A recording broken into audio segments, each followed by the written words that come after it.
Yeah, I know. I have to go back to my own cooking now. It's not good. Do not think I haven't thought of it. Do not think. So really the last session was spent looking at how emptiness and dependent arising are different approaches to reality. How it's not possible really to have inherent existence and dependent arising. It just doesn't. And if you get the hang of dependent arising, even in its broadest terms, and you get a strong feeling that everything arises dependently, if you keep going back to that in your mind, it will be quite hard for you to even justify a strong inherent existence. They can't, they're mutually exclusive. Can't work. And the next thing you would want to explore when you have time is you'll come across, I've used the terms a few times, but the ultimate nature of reality and the conventional nature of reality. So this is often described as the two truths in Tibetan Buddhism. And there's often weeks of teachings and weeks of retreat on just this topic, the two truths, the ultimate nature and the conventional nature. And really that's what we've been talking about, really. So when you look at emptiness, what emptiness is doing, it's exploring the ultimate nature of reality. That's its function. Emptiness, the wisdom of emptiness, explores the ultimate nature of reality. Dependent arising explores the conventional nature of reality, how things exist. One is called a negating mind. The emptiness that explores the ultimate nature of reality is, again, this language codes, it's kind of like a negating mind. It says what doesn't exist. And then dependent arising explores the conventional nature of reality, which is an affirming mind. It's saying what does exist. Now, interestingly, these two minds cannot exist at the same time within ordinary beings. We can't do it. Enlightened beings can, we can't. Why is that important? It's important because, again, if you see approaching reality from the ultimate nature of emptiness, approaching reality from how things, and this is the ultimate nature of how things don't exist, then you're approaching reality with dependent arising, which is a conventional nature of how things do exist. They meet. No chance really of falling into nihilism, no chance of falling into eternalism. And when these two meet, that's when our reality, our world, arises and functions. Our world arises and functions when these meet.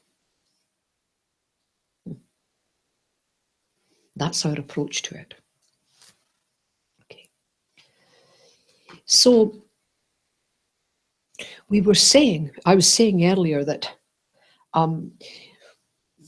how things exist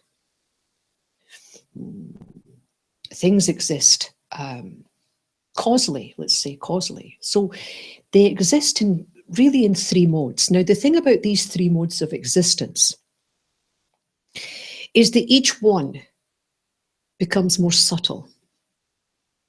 So the first one is kind of, you can get that. The second one, a bit more. And the third level, a bit more subtle. Okay, so the thing to understand is that, how do things think? Well, things exist causally, all right, causally. So it's called causal dependence. And this is very important in the Dharma, because it's saying, if there is a result, there has to be a cause. Now, I know we can think, well, duh, of course, but that's not how we behave. When things happen to us, good or bad, especially bad, we think, oh, how did that happen? You know, it's magic. No, there was a cause. When good things happened, it wasn't because we were just that special type of human being. No, there was a cause. Okay. Now that's important. Nothing exists without a cause. Now, causal dependency is what the great Nagarjuna based his teachings on the Four Noble Truths on. It's what he based the 12 links of dependent origination, you know, the wheel of life. It's all based on this causal dependency. Why? Because the great Nagarjuna, a great proponent of the Prasangika Madhyamika view of emptiness, such as Nagarjuna, Lama Tsongkhapa, His Holiness the Dalai Lama, what preoccupies us in this life is not to suffer and not to have pain. And we want happiness. This is what propels us. We can be as esoteric as we like, but if we boil it all down, basically we don't want to suffer and we want to be happy. And the main way of achieving that is understanding causal dependency. So causal dependency in a forward motion, right? So this produces that, right? So you plant a seed and a flower grows, right? Seems reasonable, doesn't it? Causal forward motion. Then wherever you are, you can look back and say, this is what caused it. And you take responsibility then, yes? And you can see it becomes clear, this forward motion. And if we ever have the time to do the 12 links of interdependent origination, the wheel of life is very clear, just like this. And Nagarjuna said, because causal dependency, although it's at one level, if you get that, you can break the wheel of suffering. Why? Because causal dependency going forward shows you how you got there. But if you work back, you can eliminate causes and conditions that caused happiness, unhappiness. You can promote, you can go back and go, well, that didn't work, I'll do this. So you can promote causes and conditions that bring happiness. You see, this may sound like sucking eggs, but it's not. It's really, really crucial to stopping suffering and promoting happiness, this causal dependency. Nothing exists without a cause, nothing. You cannot say that's true, it just doesn't work like that. So for every state of mind, every feeling of your body, every interaction you have, your environment, everything, how it works, causal dependency, right? Nothing arises without a cause. And if you look at it this way, then it makes very clear the Four Noble Truths, cause and effect, makes perfect sense. And working forward, you can see why just by looking over your shoulder at the previous moment, the previous cause. You can see how you got into the situation you were. And more important, if you reverse it, you can alter the circumstances to produce new results. You can eliminate causes that are bringing you suffering and promote causes that bring you happiness. Causal dependency. What makes causal dependency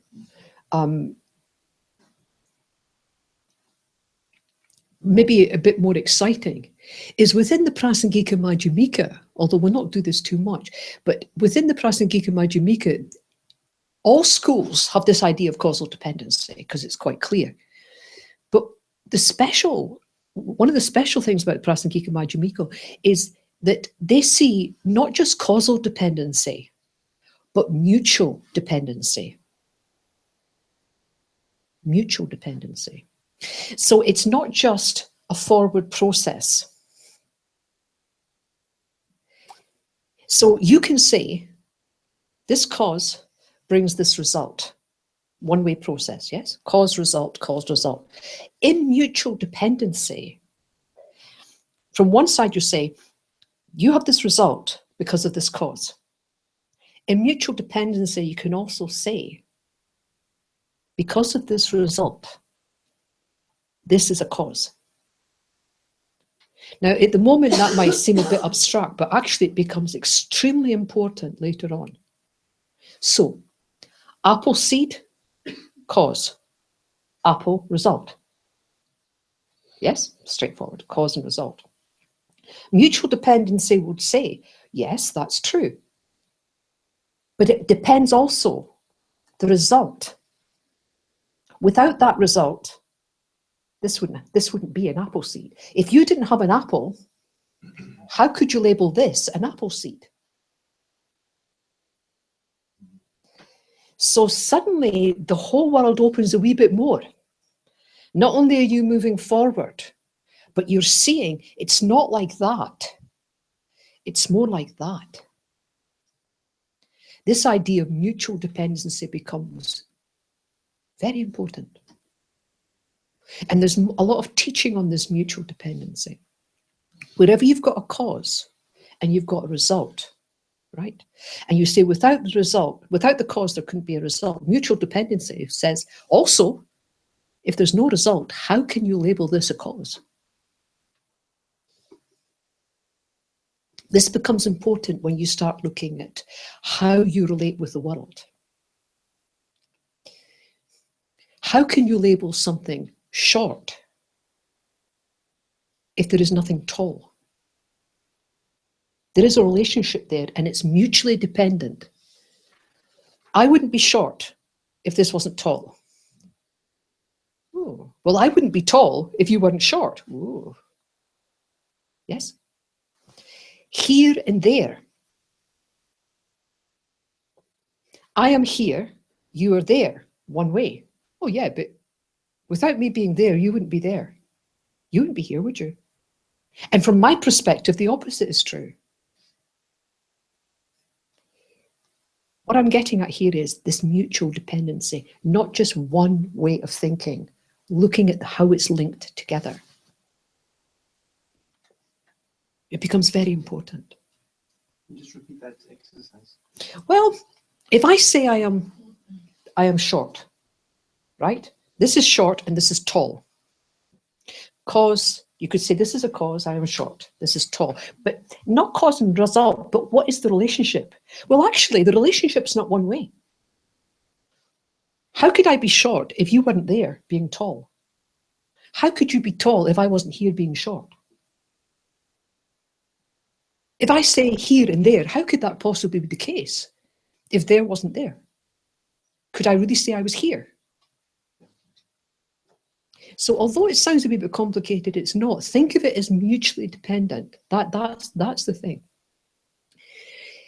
If you start once you start studying this, it becomes important because when you start working with bodhicitta, yes, and you're trying to develop compassion for others, all others, at least on the same level as you, yes, to actually love others and have compassion as much as you have for yourself, very difficult.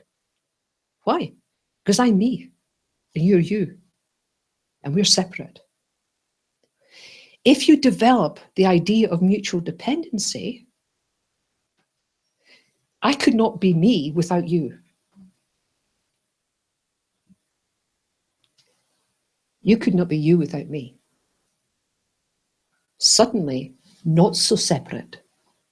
Suddenly, not so independent.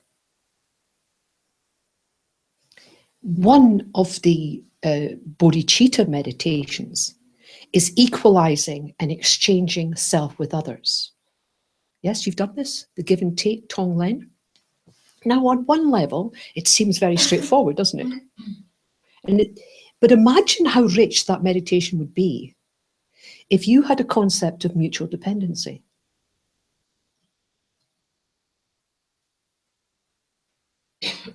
Suddenly, me and you and me are not so distinct entities.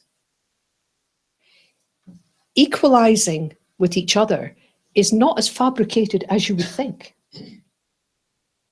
Exchanging, not so difficult to exchange with someone on the same level as yourself. So not to worry about this. Really, I'm just going into this a little bit to say, yes, there is cause and there is a result. But the Prasangika Madhyamika view is one of mutual dependency. We depend the result. The cause could not be a cause without the result. This becomes so important when you're actually dealing with individuals, because it's very hard to see other people as important as yourself, let alone more important.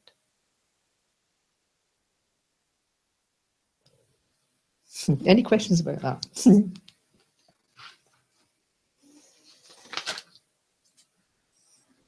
I was just going to ask, when you're thinking about cause and effect, you're talking about this life, not talking about previous lives, are you?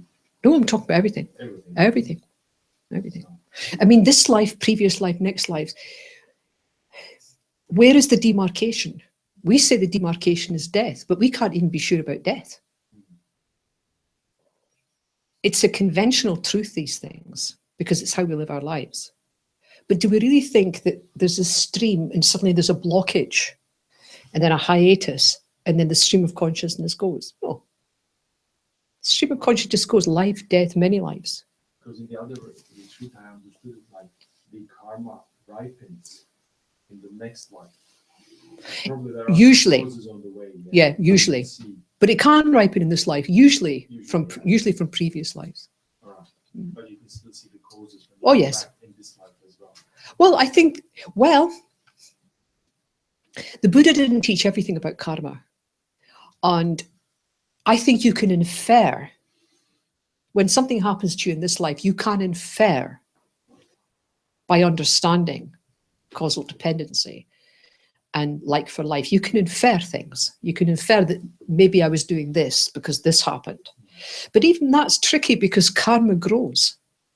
So it could have been from a very small negative action in a previous life that quite a heavy negative action result happens because of the karma increases. It'd be easily done.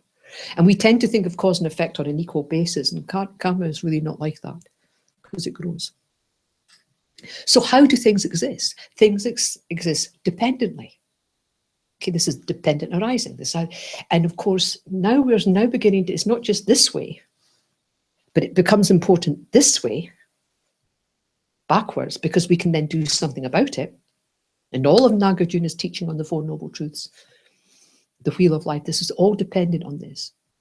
Why? Because it is the one surefire way that you can reduce your suffering and increase happiness.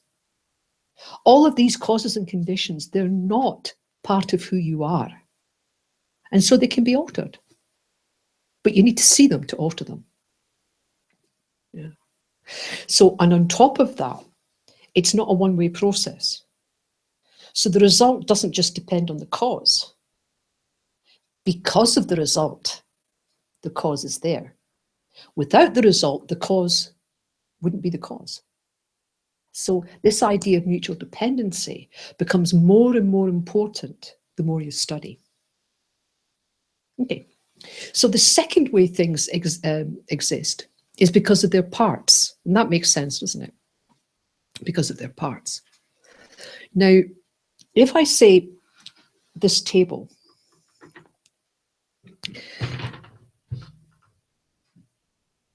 now how does this table exist? Well, let's say we don't know it's a table, right? And we've never seen anything quite like this before. And we've taken out its package. And we're going,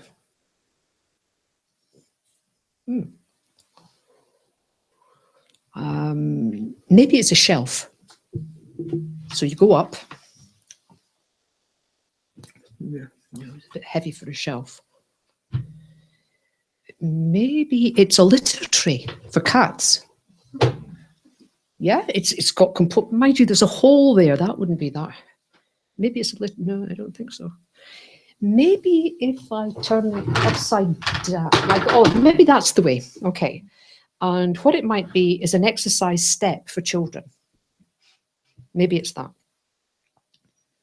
No, I don't think so. Well, it's flat, reasonably rigid. Oh, look. Oh, I don't know what that's doing. Okay.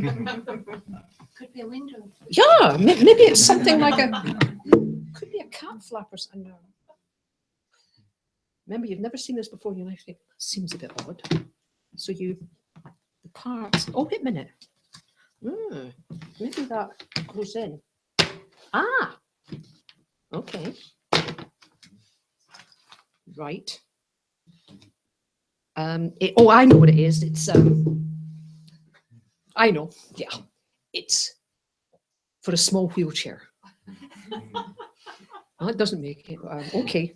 Well, maybe this one is, oh, this goes like this. No, it doesn't seem to do that, but, oh yeah, okay.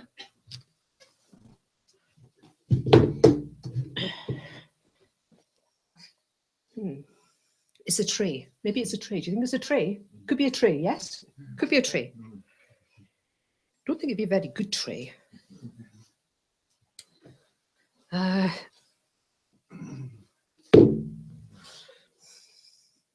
Half a cage?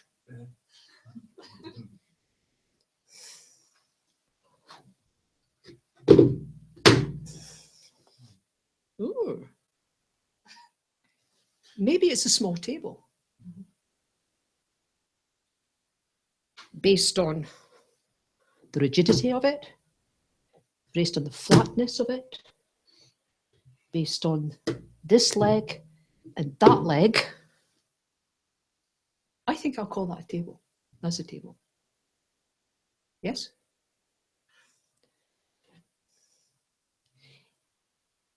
This existence of table, it depends on its parts.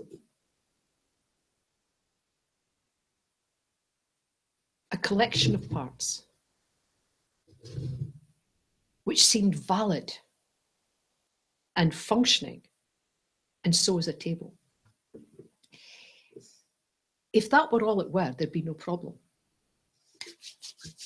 But when you bring this into a centre and people open their package and I don't know when they put it all together, suddenly it becomes, oh, that's a table. Oh, yeah, okay. The next time you see that table, do you go through all of that? No, it's a table. It's obviously a table. So somebody new comes to the centre a week later and says, what's that? You'll say, what do you mean? It's a table. And they go, yeah, really? I'm used to a table being up. No, it's obviously a table. It's a table. What we've done, what we do, is we do not just decide it's a table based on causal dependence, because we know the causal dependency here, everything that went into making this table, right? All the causes and condition, not just the plastic and the factories and the people concerned, but now we're saying, yes, all that's there, it's causally dependent, but it also depends on its parts. It's a table. And when you first decide it's a table, it's a table. Very soon after that, though, it's obviously a table. Well, why can't you see it's a table? It's as if tableness, we've put tableness right in the heart of that. What do you mean you can't see a table? It becomes more than causal dependency. It becomes more than the sum of its parts. Its function becomes more than that. Somehow there is an inherent tableness about that table. And if people can't see it, then they must be a bit silly. It's that tableness that is inherently existing that does not exist. It is the tableness that is the self of the table. Over and above causal dependency, over and above its parts, we have superimposed tableness on that table. It's more than a mere label. It now becomes a table. And every time you see it, it becomes more and more a table. More than the sum of its parts. We don't see it. We see a something in that is inherently table. in that which is what doesn't exist. Lama Zopa Rinpoche gives the example of a child at school, and they're all sitting, and the teacher's got a blackboard, and they're going to be taught their alphabet. So the teacher takes a chalk and does a line like this. The children, there's another line like this. Then does a line like this. And the children are going. And the teacher says, if you do a line like this, and a line like that, and a line like that, this is A. Everybody say, children, this is A. Yes? And A is for apple. And they're going, okay. Within a week or so, you say to that child, there are 10 A's in this room. Go find them. They'll find them. And what they're finding is like an inherently existent. This is obviously an A. It is not the sum of its parts. It's not its parts. It hasn't come into being by causes and conditions. And it's not being merely labeled. There's something anus. I always say that, anus. I know, it's very, very puerile humor about that A. It is the tableness of the table. If someone saw this for the first time, who'd never been to an India or never seen something like that, it would take them a while to know what that was, because they've never seen a cup with a lid on it, right? And you think, well, it's got a handle. Is it a jar? What? And eventually work out it's a cup. And then what happens is there is a superimposed cupness about the cup that does not exist apart from its label and apart from its parts. Doesn't exist. And yet, next time it's obviously a cup. What's your problem? Pass the cup. Somebody's in the kitchen going, they're looking at this. This is not, there's no cupness here shouting at you, hello, it's me. You're going, where's the cup? Where's the, yeah? You don't sit, because this is not a cup to you because it's got a lid on it, right? You're looking for something that looks like what you consider a cup. This is not going, hello, I'm a cup, see my cupness. It's not saying that. But it is to us.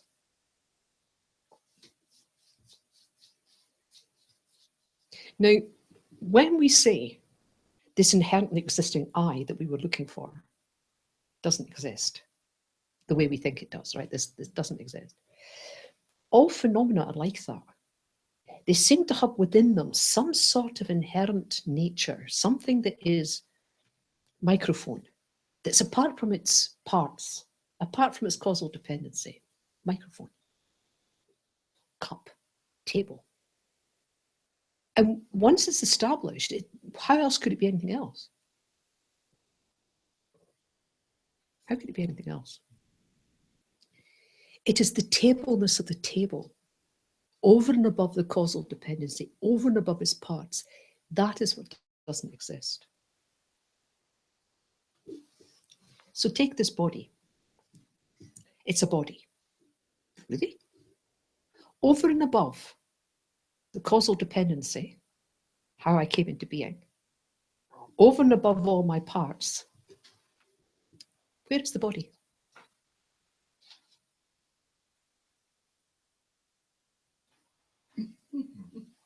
Where is it? This is what Lama Tsongkhapa said. Put your logic towards looking for this strong, inherently existent I, yes? And once you get a hold of that, use that for other phenomena, whether it's a table, a chair, your favorite iPhone, or the body.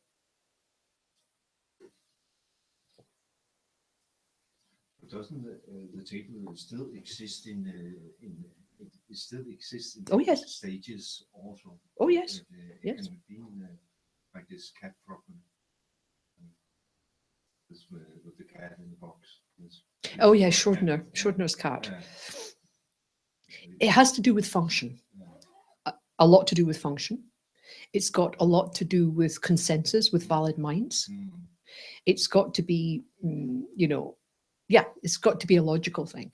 Yeah, it's got to be a Also, like logical. when I look at myself, it's like I exist in different what's the English word? Tilstand. Hvordan siger man det? Tilstand. Condition. Yeah.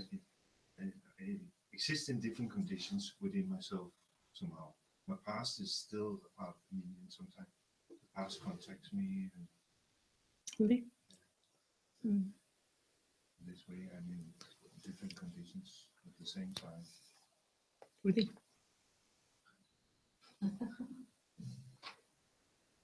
I think we like to think that. And I think you can make a case for it. Illogically. Logically? I wonder. What you have to do, all of this, is apply the logic.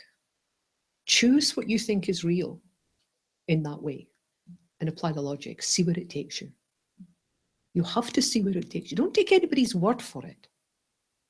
But if looking for an inherently existing I made sense, even if you couldn't do it well, doesn't matter. If it made sense, if it was logical, then what they're saying is now apply that logic to other phenomena and events. Subject, object, and action all lack inherent existence, all of it.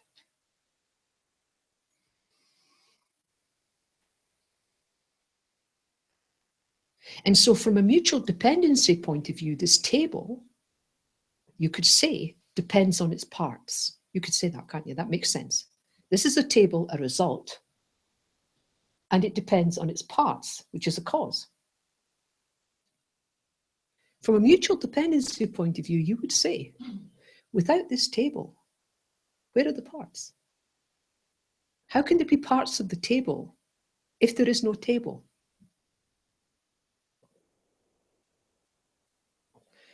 And more importantly, the third level of dependent arising, if there was no mind to posit the name or the label table on that, where is the table? Because this third level, the most subtle of all of how things exist, is by merely being labeled, mere labeling. And this mere labeling is what we were talking about before. It's not something where you get a sticky note out and go, right, okay, table, not like that. It's how you perceive it.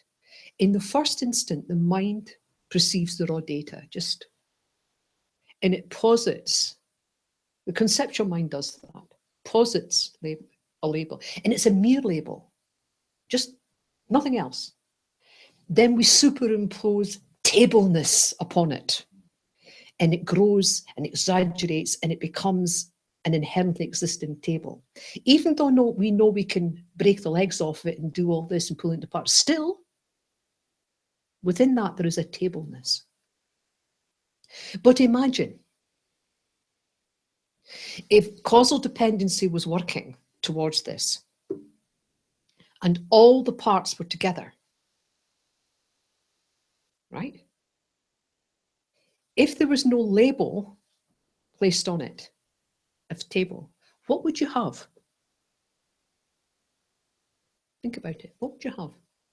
This is where mutual dependency comes in, because we say all the parts make the table one way, right? But just imagine that all the parts come together, all the causal conditions come together, all the parts come together. You've got this functional thing.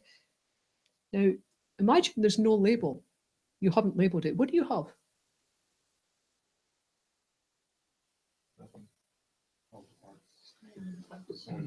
That's right. You have a collection of parts. Yeah.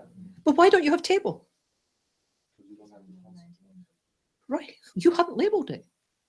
But if there was an inherently existing tableness there, it would be there without your label, wouldn't it? There'd be something there going, hello, table. But it's not.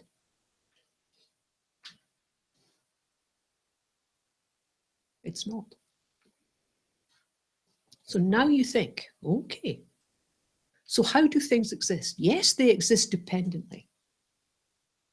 And dependent arising explores the conventional nature of how things exist, right? The conventional nature coming this way. Emptiness is exploring the ultimate nature of how things exist, of how things don't exist, to be honest. They come together. And when they meet, you have the world arises and we function. We function conventionally. Now, how does this come about? Depending. Depending on what? Depending on cause. It can't come without dependency. Can't come. Nothing exists without depending on other parts. Everything is other powered. Everything. Depending on what? Causes and conditions. And you go, oh, okay, I'll read up and study causes and conditions. And you realize, and you can quite clearly go, oh yeah, you know, you got your cause and result. And if you keep on that way, that seems reasonable, but it's very one way. You have to stop and go, wait a minute, from the Prasangika Madhyamika, there is a kind of mutual dependency here. And so you say to yourself, well, an apple seed is a cause, an apple is the result. So what's mutual dependency saying? It's saying, without that result of apple, how could this possibly be an apple seed? How could it? And it frees the mind a wee bit. Frees the mind a wee bit. That becomes important. So things exist in causes and conditions to get all the, you know, the manufacture and the bits and the plastic. Then you've got all the parts get fitted together. But still, unless it's labelled, unless there's a label put on it, it's only a collection of parts. And now we label it table. And that's reasonable because we have to work with this. You wouldn't go to the toilet on that. It's a table. It's not a toilet. So labels are important. Yes, conventionally, that's a table. If we left it at that, there would be no problem. But that's not how we see the world. There is something inherently table about that. And it's not true. A child, before he sees the alphabet, sees lots of bits and pieces going around, but there's nothing there. Yes? Once a child learns that that's A and that's B, suddenly there's an A-ness, there's a B-ness, there's a C-ness, there's a D-ness, and easily recognized. But it goes beyond mere labeling. It's almost inherently an A, a B, a C, a microphone, a table, and all phenomena we perceive in that way. All phenomena. That is what does not exist. The phenomena exists, of course, it exists conventionally, but it doesn't exist the way we think it exists, in the same way that we exist, but not in the same way as we think. So let's do a wee bit. If this is puzzling, not to worry. Puzzled me for years. Let's do a wee bit of a meditation.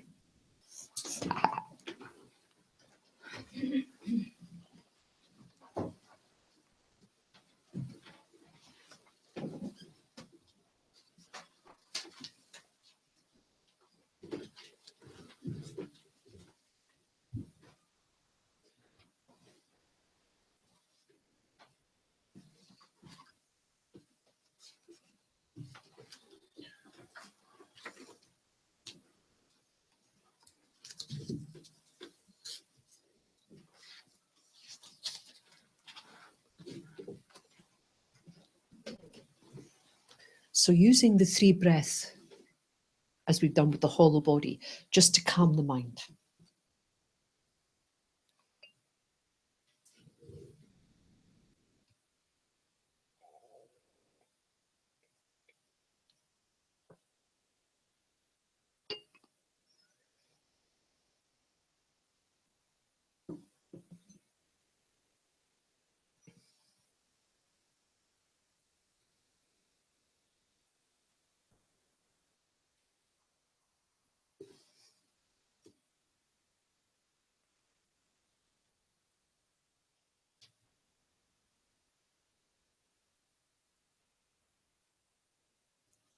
The first thing to consider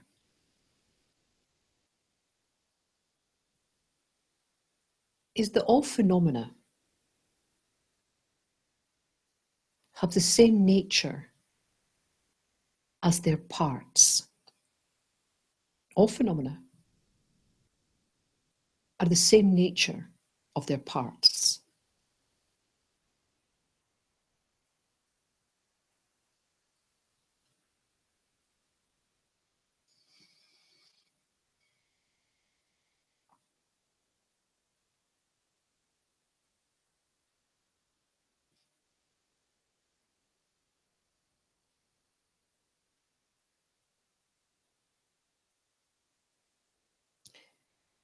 If it were not so, you could destroy some of the parts without destroying the phenomena. And that clearly isn't true.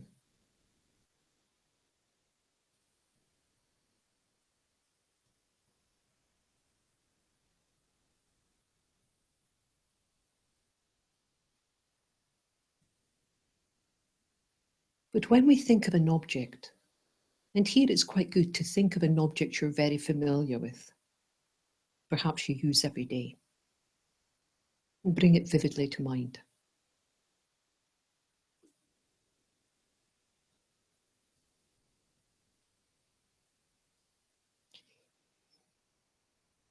Something is appearing to you that seems separate from its parts. Yes, you can see parts, but the actual object, how you're viewing that object, something seems to come to mind that is separate from its parts.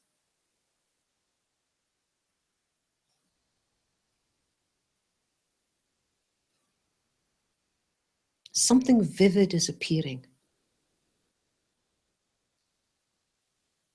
Something different from its parts.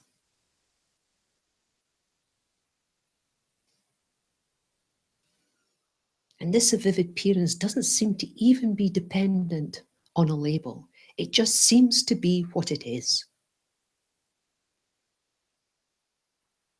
Not depending on its parts. No causal dependency and no label. It just is what it is, clearly. That's how it's appearing vividly.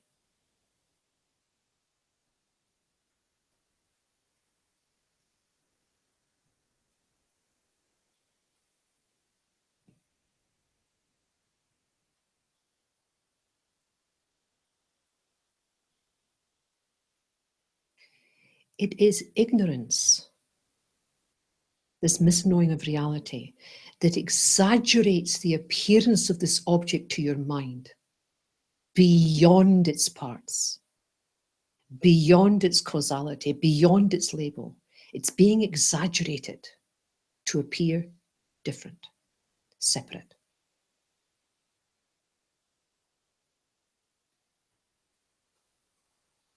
Here is the start of the hallucination.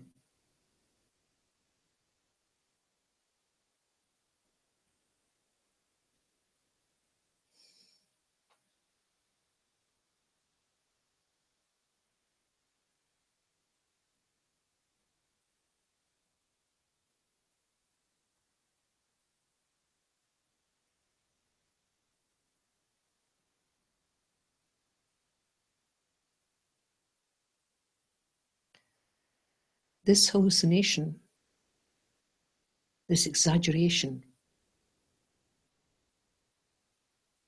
this appearance of a reality over and above what is actually there, is the true source of distress, pain and suffering, because it's how we view everyone and everything.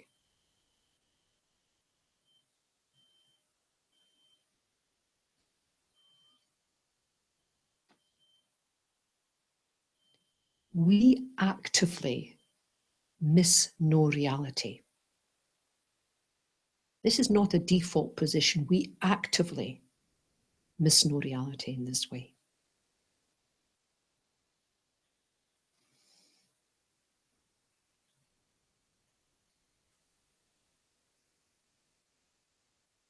And we grasp this illusion, we make it solid, and we 100% believe it's true.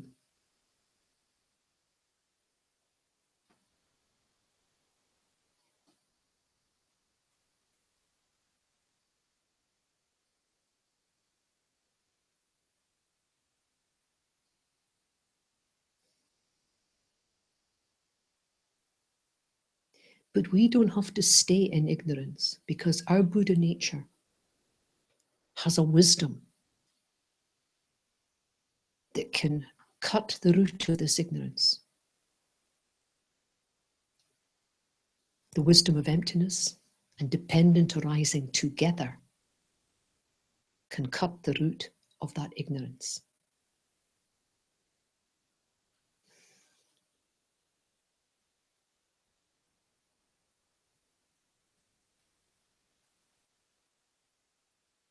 That's its job. And if this ignorance is cut, suffering ceases, happiness emerges, liberation and freedom.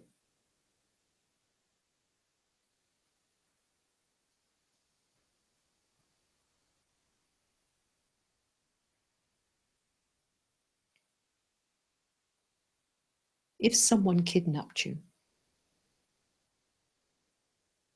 and held you in a secret location and built a cage round you and threw away the key, you would never get free.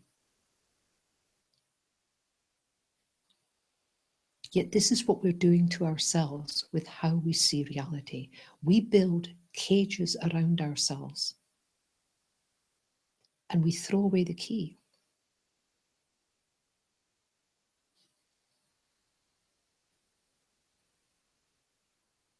Yet the Dharma gives you the key.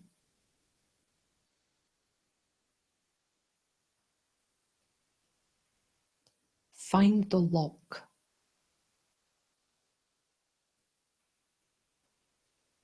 Turn it. Emerge. There is nothing to fear from reality. Nothing. Developing wisdom of emptiness, together with understanding the conventional nature of dependent arising, is your key. All we need to do is learn how to use it.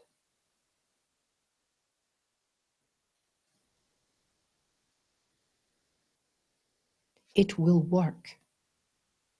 Emptiness and dependent arising is fully supported by logic.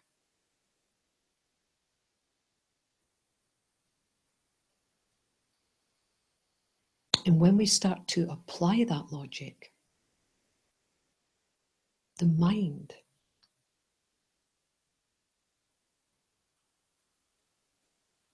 has a natural tendency to move towards wisdom. If you could reduce the ignorance, the mind starts to move towards how things are.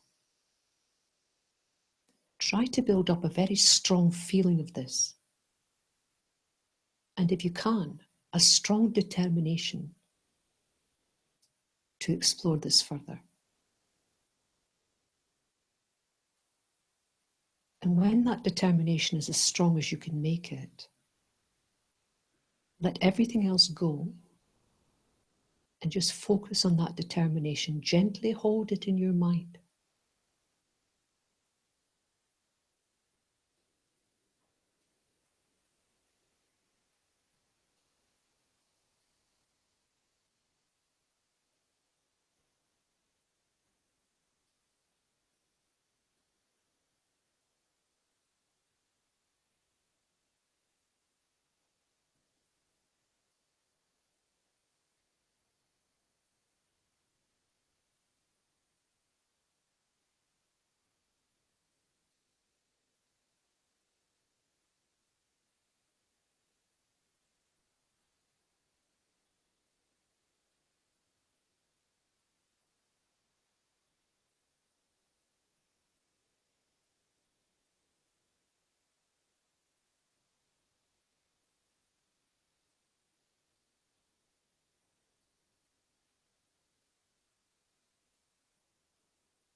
When your mind wanders, just gently bring it back.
Thank you.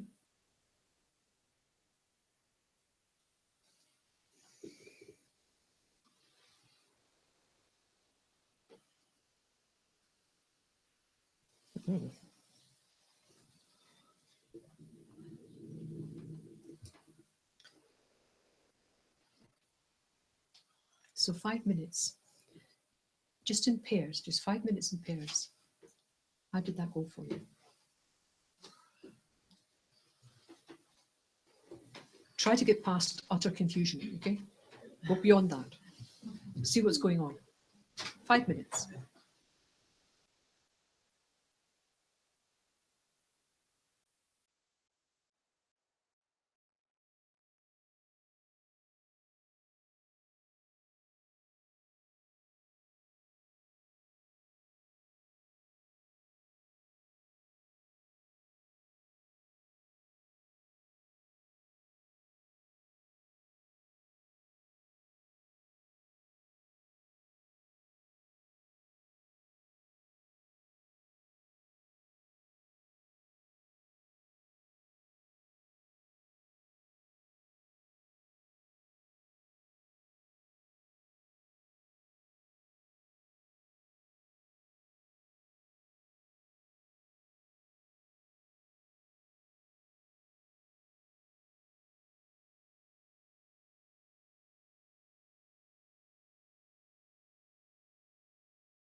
isn't it?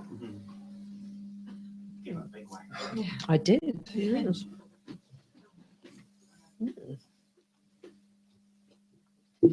So, what type of things were coming up in your conversation?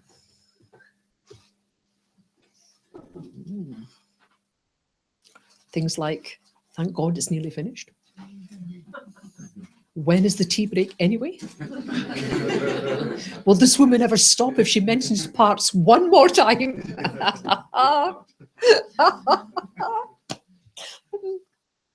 Anything come up?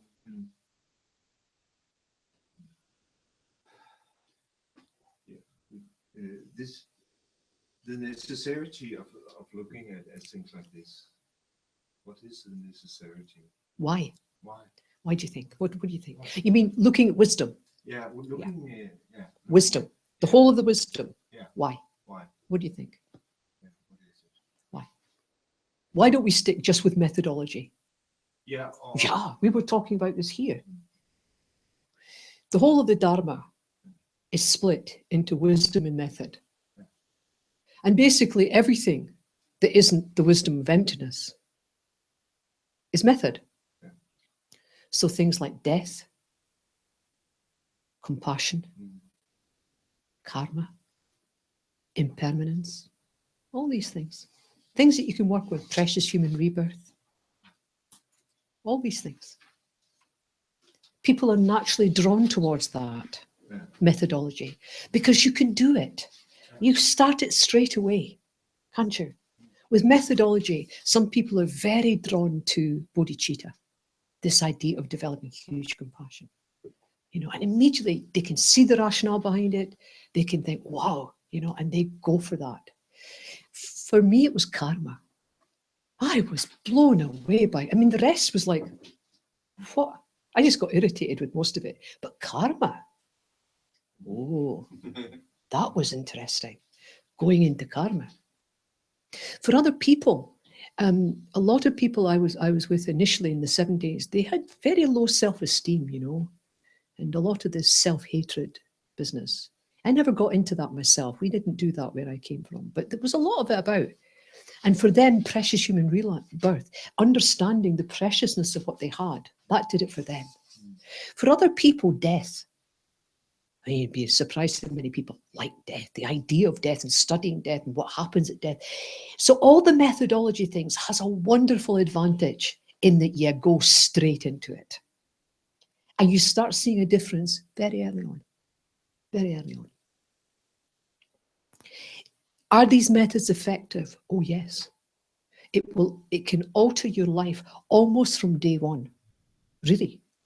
You start seeing a difference, and we like to see the difference.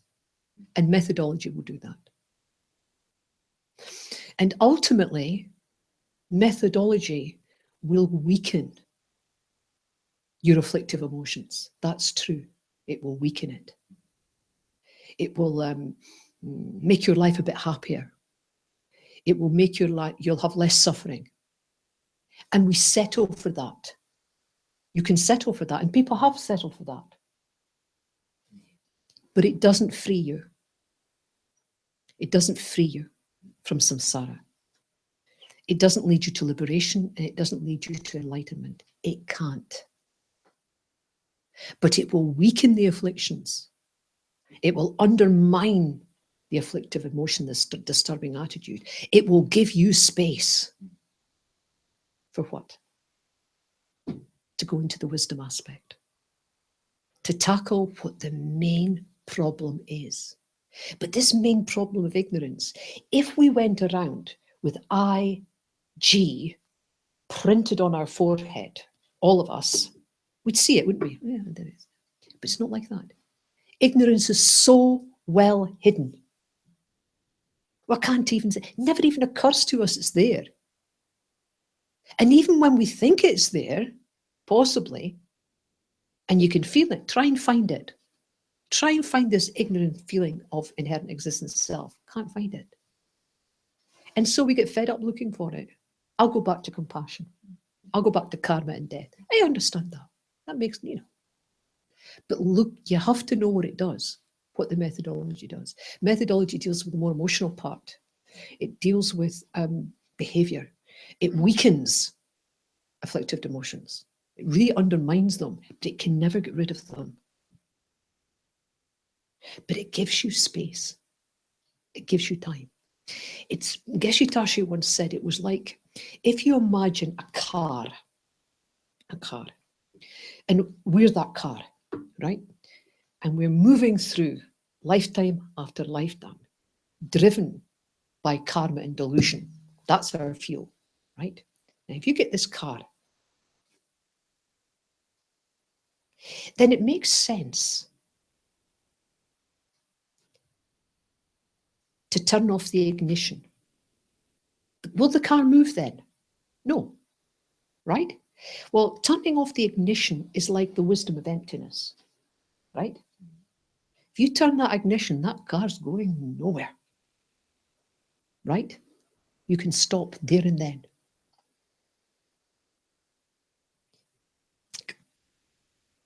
But that's hard. Wisdom is hard. And so what we do is we dismantle, take the wheels off instead. If you take the wheels off, it's not going anywhere anyway, but it's still going vroom, vroom, vroom, vroom, vroom, vroom, you know?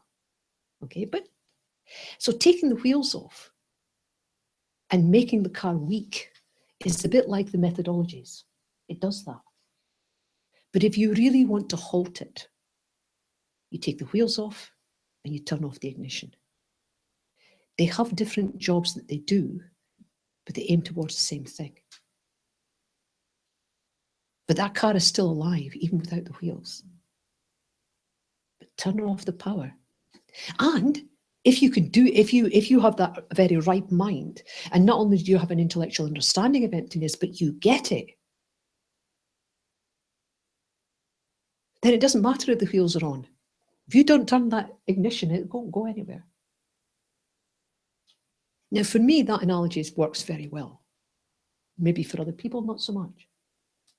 But just remember, methodology has a job. Its job is to weaken the afflictive emotions, and we love it because we can pick it up and we can run with it. And more important, people can see how we're running for it. Look how compassionate I am. Go on, ask me a question about karma. I could tell you. Yeah, it's good, isn't it? You see an immediate result. Emptiness is not like that. Emptiness, you need an intellectual understanding, which means you've got to study. You have got to study. You've got to learn the language code that goes with it, and you study. But it's not beyond study. I mean, I'm not being funny. Without getting too esoteric about it, I think people can grasp the basics of emptiness, have some sort of intellectual understanding. Then you have to turn that into an experience. For that, you require concentration. It's doable, but it takes more effort. You need both, really. Because by taking the wheels off the car, by working with the methodologies, you weaken what's going on. But don't get stuck there because it's easier, because it's nicer. Don't get stuck there. Understand that anything that's worth doing has a wisdom that backs it up. It has a wisdom.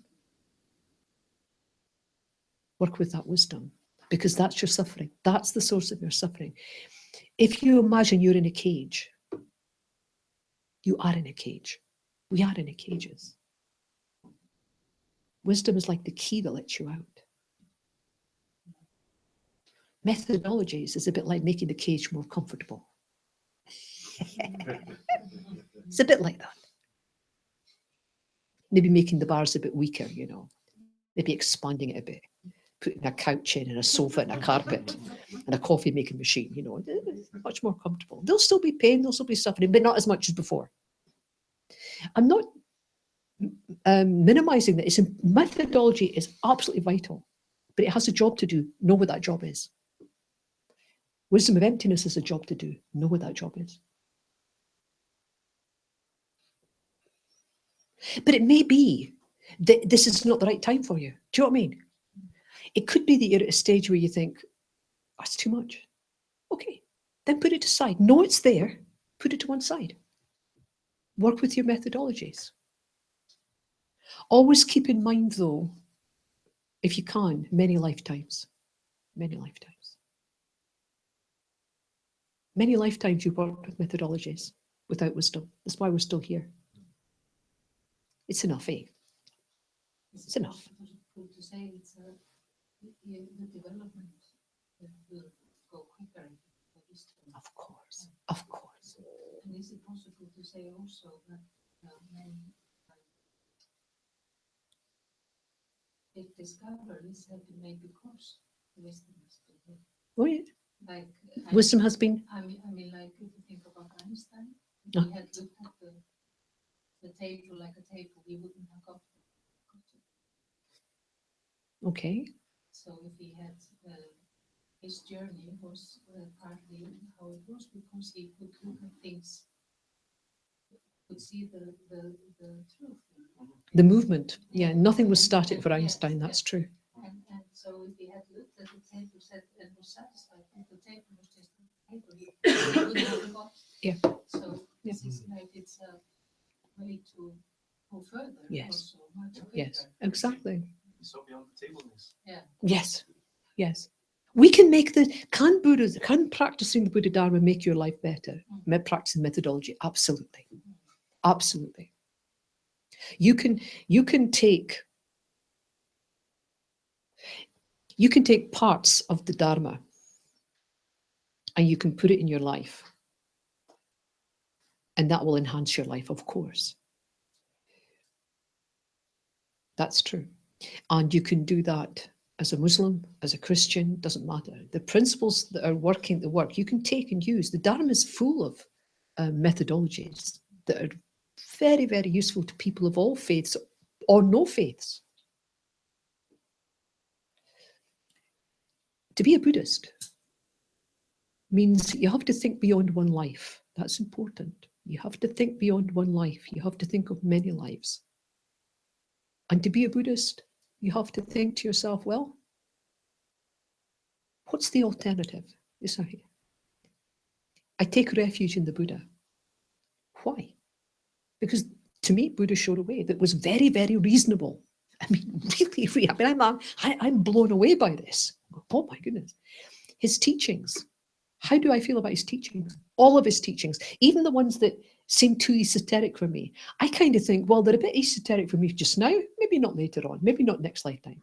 You're not confined by this lifetime. As long as I'm moving forward, I don't care if it's a small pace or a large place. I just have to keep moving forward. So that's okay. Do I have respect for the people who practice this? Yes. Well, what makes me not a Buddhist? But does it mean you have to be a Buddhist to use Buddhist methodologies? No. Because they'll work for anyone. Why? Because they're based on logic. They work. They're practical. They will make your life better. And sometimes you're in a space where really all you want to do is emptiness. It seems to be the only thing that's around. And you'll spend time, and there'll be time when just do not mention that word to me again. And there'll be a time when all you want to do is to develop your concentration. And you'll go to great lengths to do it. You'll go on courses, you'll go on retreats, you might even do solitary retreat to do that. Or you might just do all of it a little bit at a time, moving forward with your ethics, moving forward with your concentration, dipping into wisdom of emptiness.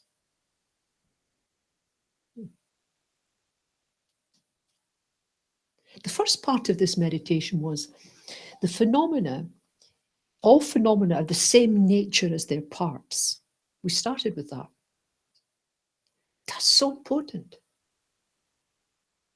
So there's no magical fairy dust that's been put inside you that's separate from your parts, apart from what you've done, what you decide.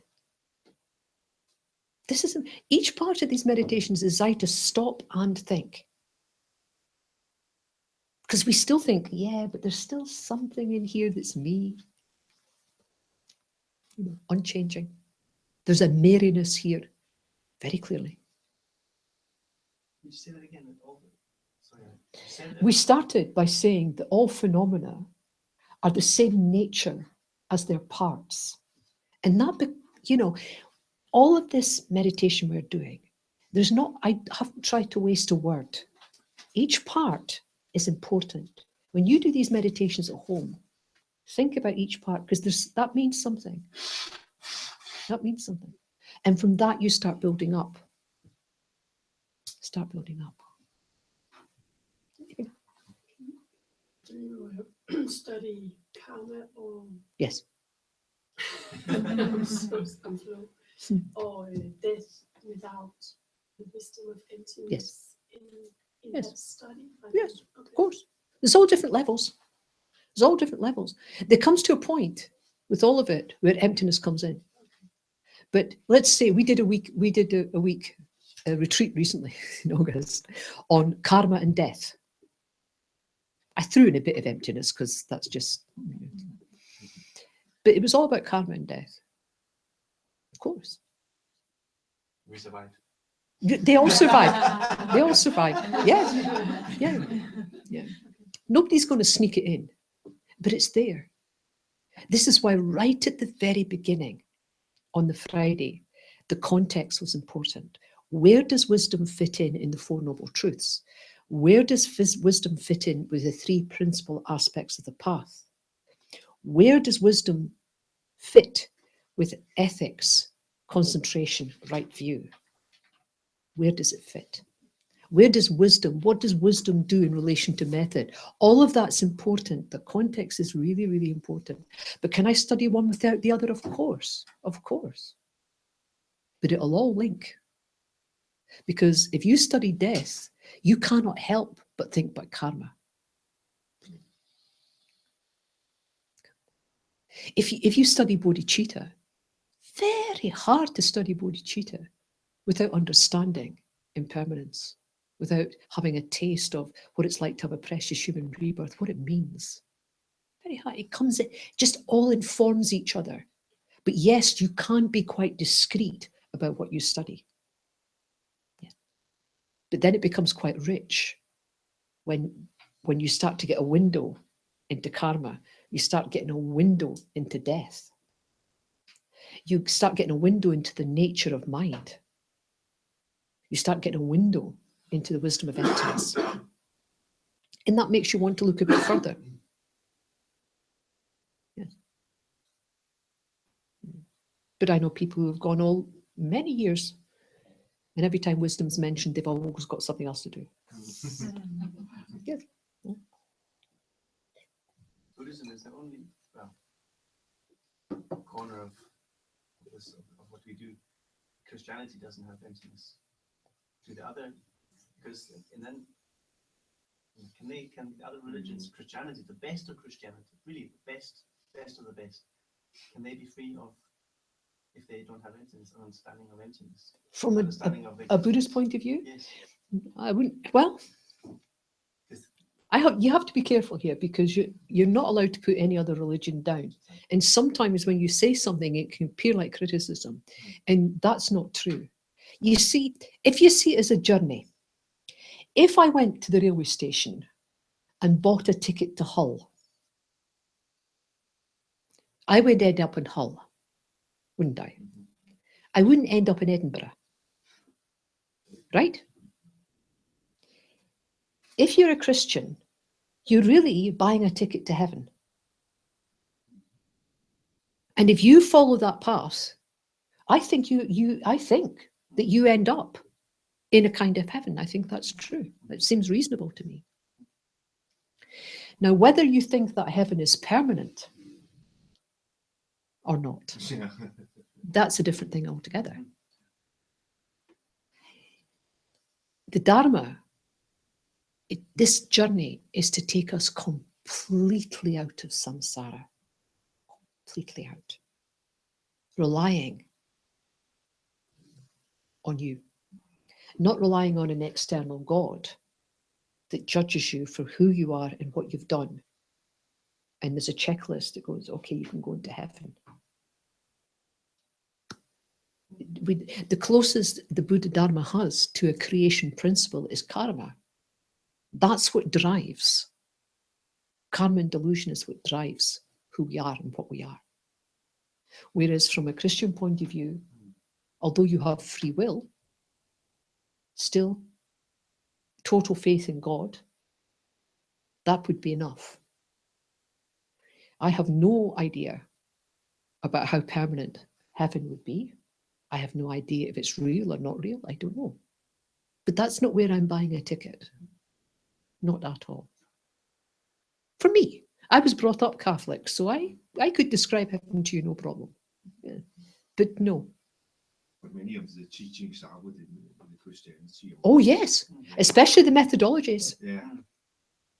Yeah. Also, in the sayings, the emptiness I see is within the When they teachings talk- of Christianity. When we were taught, I was taught by Jesuits, and when they were taught, we were taught about the Godhead as opposed to God. They weren't that keen on God. Jesus, yes. God never came into it that much, but the Godhead, this way of behaving, that was very much like Christianity. I mean, my mother gave me a book which has the sayings of Jesus and the sayings of the Buddha, and really you wouldn't know the difference. So whether I think there's a universal truth there, and I think there is. I think with some of the major religions, maybe, I think there is universal truth. But here's the difference. I think, for me, with the other ways, religions, if you got to the best possible place, I think it would be an accident. And I think it would be, no, this is only a feeling. And it would be because you drove it in a certain way. Why do I think that? Because in the other religions, I don't see signposts along the path telling you where you are, how to get there, if you've got this problem, you do that. I don't see that. But in the Dharma, it is very, very clear. All the way along that path, not only is your destination clear, but the steps along to achieve that is absolutely clear. Now, I like that. If I end up where I want to end up, it will not be by accident. It will be because other people have trod that path and the signposts are there. Yogis are very clear. They teach you how to live and they teach you how to die. And they teach you what to do in the intermediate state, because for them, it's all a flow. Whereas, I'm not sure, but certainly how I was brought up as Catholic, it was kind of, yes, do your best. Do your best. And do certain things and God will look after you the rest of the way. Now, I have no idea. This may be true. I have difficulty with it, but it may be true. But my feeling was if that ever happened to me, it would be by accident. Not with the Dharma. The Dharma is very clear. Now, we may not believe it, no matter. But it's clear. Get a decent teacher. The books are out there. The teachers are definitely with us. You know, look at the, I mean, to me, the perfect structure is the Lam Rim. This structure here. Very clear, very clear. And all the way along, by practicing this, you should see this. This will happen. This doesn't happen. It's very, very clear. Like if you want to, for instance, develop shamatha. Now, certainly within Christian traditions, they have this. They say they've got this kind of grace, this idea of grace and being transcendent in prayer. Nobody teaches you how to do that. It just happens. And often in Catholicism, if it happens, they lock you up in a nunnery. Can't have people floating about, you know. Oh, no. Especially women, can't have that. So I think, but when it comes to mental development, when it comes to the ability to concentrate, you just have to look at Kamala Sheila's list. You start here, and if you can do this, this, and this, you're at this stage. I find that very attractive. I do not want to end up somewhere by accident, sorry. And the Dharma, I think that's the way of it. I mean, it's not easy. Nobody says Dharma is easy. Nobody says life is easy. But it's very straightforward, I think. Have you ever had, I'm sure you have, but please tell me what you experienced. Have you had emptiness discussions with, for example, Christians? If you've proposed the steps? No. No, No. no. I've worked a lot in multi-faith groups, Yeah, exactly. and certainly I've worked a lot in schools and in prisons. Done a lot of work in prisons, and I've worked with different chaplains. But no, for one thing, they're not that interested. That's fairly clear. They're very nice. Everything, you know. I mean, I'm going to hell basically in a basket. But anyway, yeah, and you know, many places play lip service to multi-diversity, but yeah, but they're very interested in the external stuff. And no, the closest I ever got, I did a lot of work in hospices, and the closest I ever got to talking about it with the chaplain there, very nice Church of England. I do like Church of England. Church of England chaplain that I had taught. I taught him meditation techniques years before, and he became in charge, chaplaincy in charge of this hospice. So he invited me to come on a regular basis to do work there. And we got quite close to it there. But the terms of references were really different, really different. And this concept of worship, to me, is quite alien. So tricky. But where you do meet is you meet on the methodology levels. Not on the wisdom level, but you do meet, and they'll love it. You talk about bodhicitta, it's wonderful. You can share. Even karma, you can share. Impermanence, you can share. Death, for sure. Pain and suffering. Even the Four Noble Truths. Consciousness as well. But actual wisdom of emptiness, not really. So you choose what you talk about, because otherwise, Buddhism is not evangelical by nature. Christianity is. And the other major religions, maybe apart from Sikhism, maybe, and Hinduism, mostly they're evangelical by nature. Buddhism is not like that. It's not they want you to join their ball team. You know, that's what Lama Yeshu, I don't want you to join my... I mean, they're happy if you go off and be a better Christian. As long as the Dalai Lama has often said, please don't become Buddhist. I mean, why would a Western, unless you absolutely feel you have to, better to stay within the religion you were born and just make it better, make it more reasonable. He's very happy with that. So it's not evangelical in nature, Buddhism. And any Buddhist that wants you to join their team, I would walk 1,000,000 miles away from this person. It's not like that. Not like that at all. So it's like when you go into schools. I did a lot of work in, sorry, I can go on. I did a lot of work in schools. And when you're working in schools with children, you're not going to go into the wisdom of emptiness. No. But you can go into the promises that Buddhists make. Not to kill, not to steal, not to lie, not to harm anyone. No intoxicants, no sexual misconduct. And so you can base your teaching in schools around this, around ethics, and you will get a lot of feedback and they'll work well with you. So you have to choose what you share. You choose what you share. And if you haven't got an intellectual understanding of emptiness, maybe better not to talk too much outside of a Buddhist group about it until you've kind of got a handle on it. That's my feeling. And this is why centers like this exist. Because you're not odd here. You're normal here. People talk about dependent arising and emptiness and the self that doesn't exist. You have that language. Nobody here thinks you're odd. And so it's supportive. It helps you study. It helps you meditate. If you started speaking like that, I'm not saying you can't do what you like, but if you start going out there,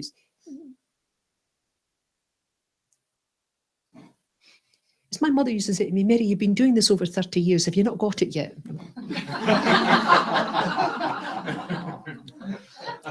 She couldn't get it. Why are you still going to teach? You've been doing this 30 years. I think we'll stop for a break. Coffee break? Enjoy.